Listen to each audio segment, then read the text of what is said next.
Hello! In the second part of the video about Zugzwang in chess. If you skip the first one, you can find the link below the video. In this part, we will see the Immortal game of Zugzwang in chess, a very famous classical game, and we will learn more about what is it Zugzwang in chess and how to use it in your practical games. In the screen you can see the final position of this brilliant game, but we will start from the middle of the game to learn more how to get such nice positions. My name is Pavel and welcome you to my YouTube channel, and let's start.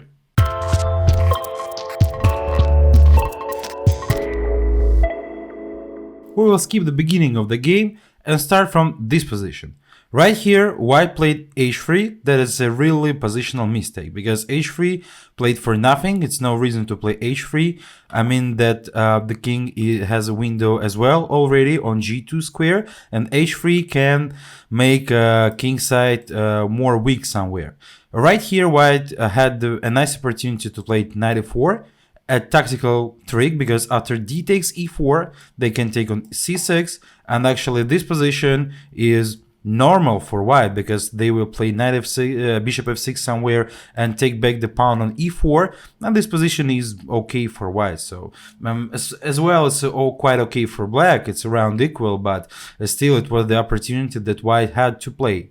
After this move h3, we can see that the black position is still okay, and after queen d7, and Nimzovic's idea is to make queen a bit better, maybe transfer queen to b7 somewhere to push the pawns on queen side, and he wanted to connect with the rook, so he continued the development. Is very logical move. His opponent Zemish played king h2.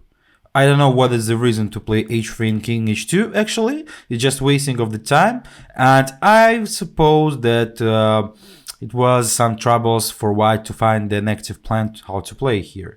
So maybe that's why. Knight h5, bishop d2, f5. Actually, a good, nice trick move because black wants to prevent e4 somewhere, so they want to cut the counterplay. They want to take a space advantage. Probably they will play f4, mix bishop d6 somewhere to start treat this king. After h3 and king h2, this pawn on g3 is actually weak and the king position is not that good. At the same time, Nimzovich is able to push b4 and a5 somewhere, so it seems very logical and quite nice. Right here, Zemish played queen b1, actually a strange move. Queen d1, I'm sorry, actually a strange move because he was able to play, for example, knight d1 to prevent b4, and black can't take the more space advantage on the queen side, and white can count on some counterplay with the c line or maybe bishop b4 to exchange this bishop that can be transferred to d6 with some pressure to the king side. So after queen d1, again it's a passive move, b4, knight b1. Right now we can see that this piece is really bad. These squares are cut down, so it's actually no reason for this knight to go somewhere, and that's really not that good. Bishop b5, just we want to place our bishop to the active position to make some pressure and have some resistance with the rook. Zemish played rook g1. He tried to escape this resistance with the bishop, but still it's again all these moves are really very passive for white. That is the main problem. Bishop d6.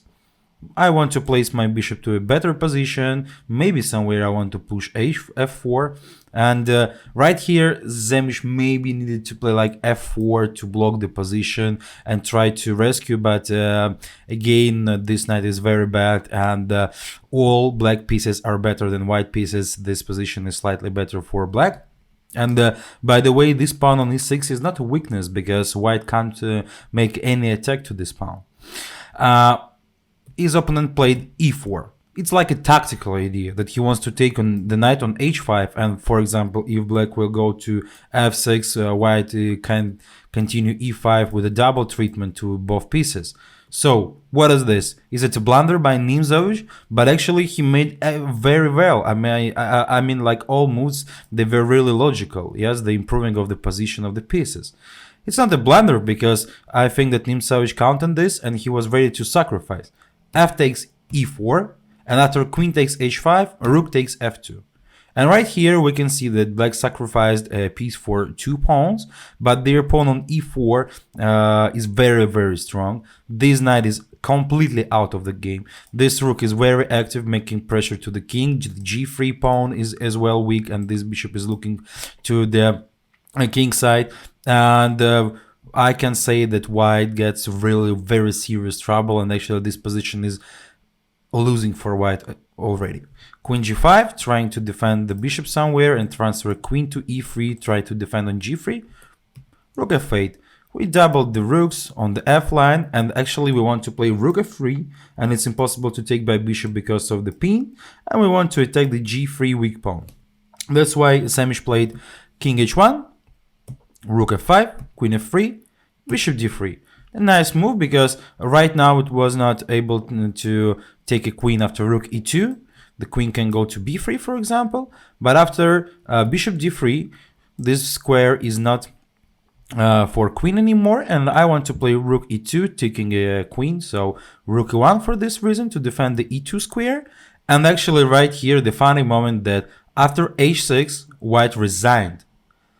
It's like a full board of the pieces, but it's completely no moves. I mean, no good moves for white. It's a Zugzwang completely. For example, if you will play like a3, I can play a5.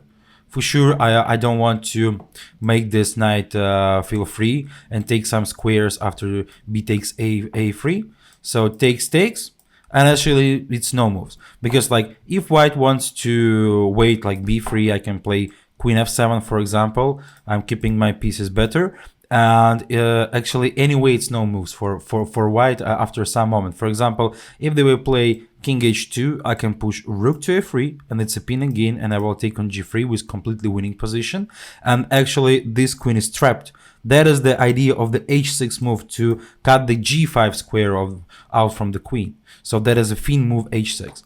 If they will play g4, I can play rook f3 as well, and the queen is trapped because you can't take on f3. It's a checkmate right here. Our bishop is really powerful and the king is in big danger. So this rook can't go out because I will go rook e2, and it's again a trap for a queen.